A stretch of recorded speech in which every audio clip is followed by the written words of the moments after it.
Inclusive teaching, supporting all students in the college classroom. Impact of stereotype threat and microaggressions on student learning.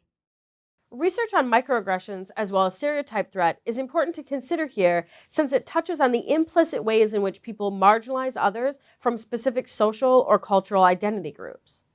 This research also highlights the impact of microaggressions and stereotypes on students' feelings of belonging as well as their overall performance in the classroom.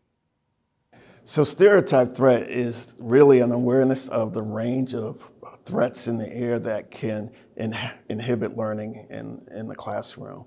And so it's often triggered when students are asked to represent themselves in a certain way that potentially subjects them to being stereotyped or potentially subjects them to affirming a potential stereotype. For example, asking them to be a native informant in the class, asking them to be a representative of their group, regardless of whether or not they particularly identify with that group, being in a position of having to potentially confirm or misrepresent a group that they care about can create a level of anxiety. Another example, a common example, is around test taking.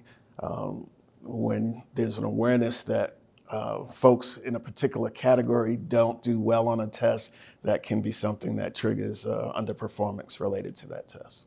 This line of research on stereotype threat is experimental, and so it involves the professor explicitly stating the stereotype.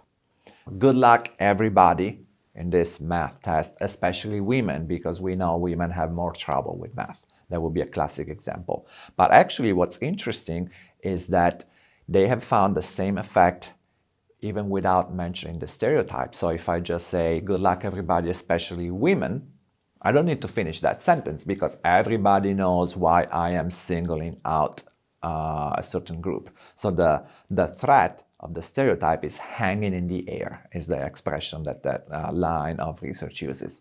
And some other times in very high stakes situations like students taking SAT tests, not saying anything can have a depressing effect because students are aware walking into that situation that there is a big test gap between, let's say, African Americans and white students.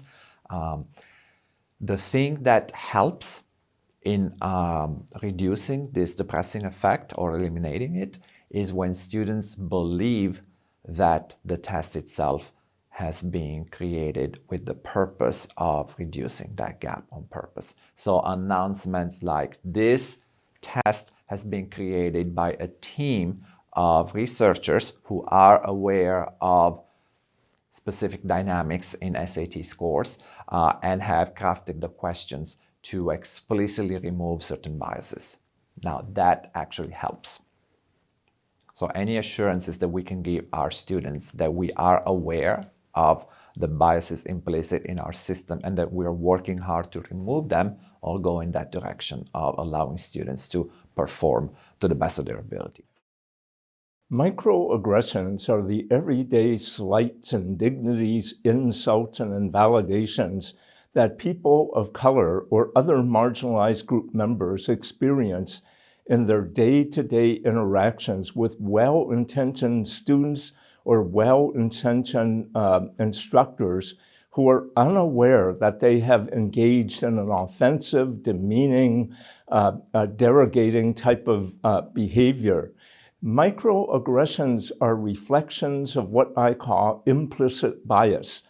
Bias that is outside the level of awareness of the individual.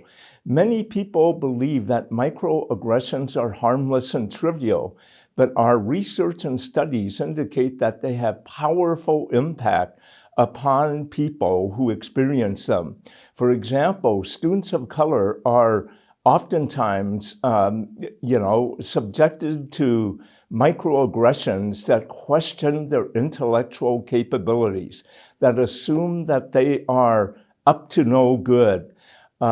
Black students, for example, have come to me and oftentimes describe that when they go into a classroom and meet for the first time, they will sit down at their desk and it generally, at their table, and it is generally a table that remains empty until all the other tables fill.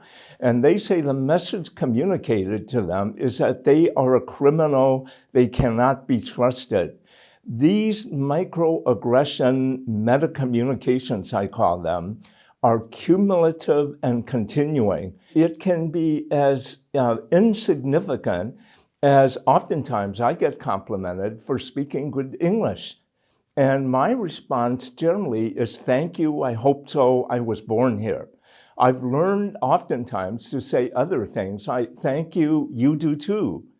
The reason why that constitutes a microaggression is a hidden communication that you are still perceived as a perpetual alien in your own country. And the constant onslaught of microaggressions affects a person's ability to learn, their self-image, their self-concept, their sense of well-being. And in essence, many of our studies indicate that they are constant, continual. You know, a white student or a white faculty member may encounter a rude clerk and they will shrug it off. You know, big deal, I was upset. They don't realize that microaggressions are constant and continual. They occur from the time a person of color awakes in the morning until they go to bed. They occur from the time you are born until you die. And these constant onslaughts are what many people, people of color label as racial battle fatigue. And it takes away energy from learning, from working, from other activities that people could be involved in.